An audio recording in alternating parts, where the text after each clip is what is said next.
Last দুদিন ধরে অনেক চেষ্টা করেও কোনো ভিডিও ছাড়তে পারিনি। ভিডিও রেকর্ড হয়তো করা থাকে, কিন্তু তাতে ভয়েস দিয়ে এডিট করে ছাড়াটা পসিবল হয়নি।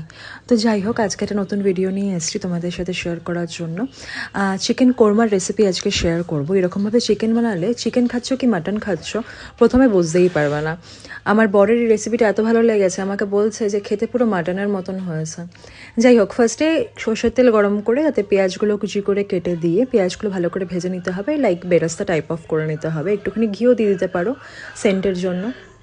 অন্যদিকে মাংসটা ভালো করে ধুয়ে নিয়ে ম্যারিনেট করে নিতে হবে। তাতে কাঁচা লঙ্কা, আদা রসুন বাটা, নুন, হলুদ, একটু গোলমরিচ গুঁড়ো, জিরে গুঁড়ো, ধনে গুঁড়ো দিয়ে একটু হালকা একটু মিট মশলা দিয়ে দইটা দিয়ে তাতে সর্ষের তেল দিতে হবে, এবং পেঁয়াজটা ভালো করে ভাজা হয়ে গেলে পেঁয়াজ ভাজাটাও তুলে দিয়ে দিতে হবে।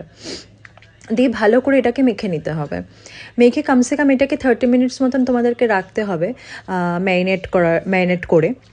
তোমরা চাইলে বেশিও রাখতে পারো, আমার কাছে বেশি টাইম ছিল না, আমি 30 মিনিটস মতন রেখেছিলাম এটাকে ম্যারিনেট করে। নুন, হলুদ, আদা বাটা, জিরে বাটা, লঙ্কা বাটা, রসুন, একটুখানি ধনে গুঁড়ো, একটু জিরে গুঁড়ো, আর আমি দিয়েছিলাম টক দই, সর্ষের তেল আর পেঁয়াজ ভাজা।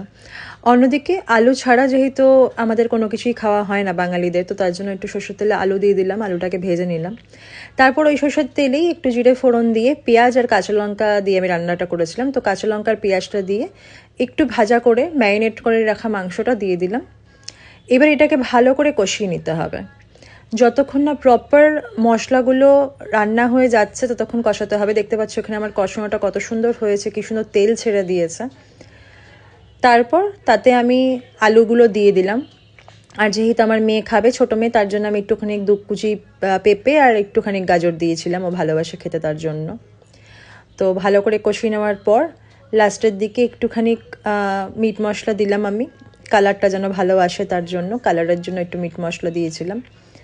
মিট মশলাটা দিয়েও ভালো করে কষিয়ে নিতে হবে, বেশ লাল টকটকে কালারটা আসবে।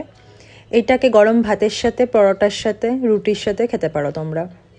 আমরা তো দুপুরে ভাতের সাথেও খেয়েছিলাম, আর রাত্রেবেলা রুটির সাথেও খেয়েছিলাম। খুব একটা বেশি গ্রেভি করার দরকার নেই, এই যে রেসিপিটা আছে এটা একটু শুকনো শুকনোই হয়, শুকনো শুকনোই ভাল লাগে। দেখতে পাচ্ছ কত সুন্দর হয়েছে। তো এইটা আমার ফাইনাল লুক। তোমরা বানিয়ে নিশ্চয়ই খেয়ে আমায় জানিও যে কীরকম লাগলো।